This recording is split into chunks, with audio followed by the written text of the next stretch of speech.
أعوذ بالله من الشيطان الرجيم بسم الله الرحمن الرحيم رب اشرح لي صدري ويسر لي أمري واحلل عقدة من لساني يفقهوا قولي. Respected judges, parents, my dear brothers and sisters, Assalamu alaikum wa rahmatullahi wa barakatuh. First, I thank Allah subhanahu wa ta'ala for gifting me with this opportunity. It gives me an immense pleasure to address today on this interesting topic, a model masjid that I want to see in Britain. I looked into the meaning of masjid. The Arabic word masjid means a place where prostration or sajda is made for Allah subhanahu wa ta'ala. Then why is it that certain special buildings are known as masjids? The answer is very simple, dear friends. Our beloved Prophet sallallahu alaihi wasallam has said, the prayer in congregation is 27 times, in another narration, 25 times superior than the prayer offered by a person alone. And not only that, Uthman bin Affan narrates, sallallahu alayhi wasallam also said, Man bana lillahi masjidan, bana Allahu lahu baytan fil jannah. Whoever builds a masjid only for the sake of Allah, Allah will build a house for him in paradise. Thus, the masjids evolved.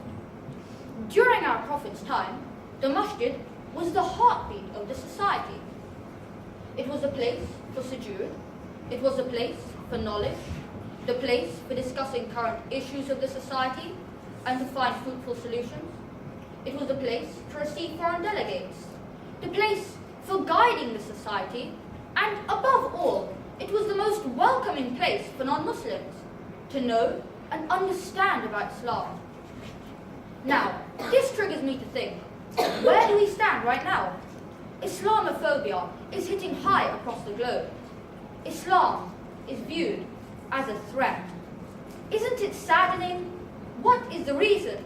Misconceptions, misunderstanding, and so on. Above all, one big reason is conflict among the Muslim Ummah. Unfortunately, we see masjids for different groups among Muslims with alleged differences.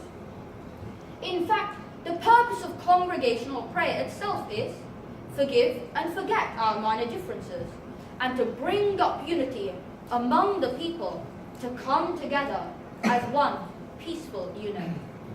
If we look at ourselves, especially living in Britain, we are rich in cultural blends. This is a gift. Allah subhanahu wa ta'ala says in Surah Hujurat, verse 13, يا أيها الناس إنا خلقناكم من ذكر وأنثى وجعلناكم شعوبا وقبائل لتعارفوا. O mankind, we have created you from a single pair of male and female and made you nations and tribes that you may know one another. Thus, these differences are immaterial. We must unite together to build a fair society. As minorities in this country, I expect to see a masjid playing a diverse role. I like to view it as a community centre, a youth lounge, an educational college, not only for Islamic studies, but for other subjects too. Furthermore, arrange career guidance programs as per demand. How about a sports club which can cater facilities for us Muslims? For example, when it comes to swimming, which most of us feel uncomfortable to enroll, since the absence of gender segregation, thus the masjid can play a very important role to help our community. Moreover, we have free access to as many libraries in this great nation. But where can we see Islamic books? I like to see free Islamic libraries in our masjid, which could benefit our men, women, and children. Not only that, dear friends, we see in schools, seminars, even in news channels, that there are translators for differently abled people.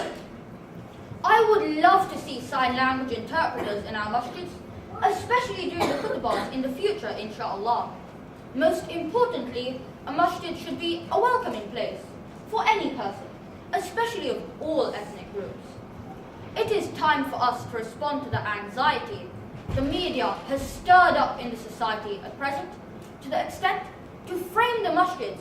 Yes, the media is framing the masjids as a place for origin, for anti-social activities, and places that destroys peace in the world.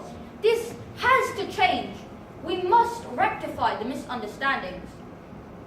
I believe this can be initiated by inviting people of other faiths to visit the masjids at least once a month and get their questions, doubts, and misconceptions cleared. In fact, this is what exactly happened during our Prophet ﷺ's period, where he treated the other delegates from other faiths with feasts, but with a limitation, without hindering the original purpose of the masjid. In fact, to achieve these goals, I don't think we really have to build extravagant buildings with huge domes and fancy chandeliers, but in an affordable, clean space where we could simply achieve our goals. However, Rasulullah ﷺ has said, "There will come a time for my people when the masjids will be full of people, but they will be empty of right guidance, and a time will come upon people in which they will use the masjid as a meeting place." Therefore, it is vital for us to understand the ultimate purpose of the masjid, that is none other than prostrating to our Creator, Allah subhanahu wa ta'ala, and to instill the other facilities and make our lives revolve around the masjid. May Allah Almighty help us to achieve this model masjid. Ameen. Jazakallah khair. Assalamu alaikum wa rahmatullahi wa barakatuh.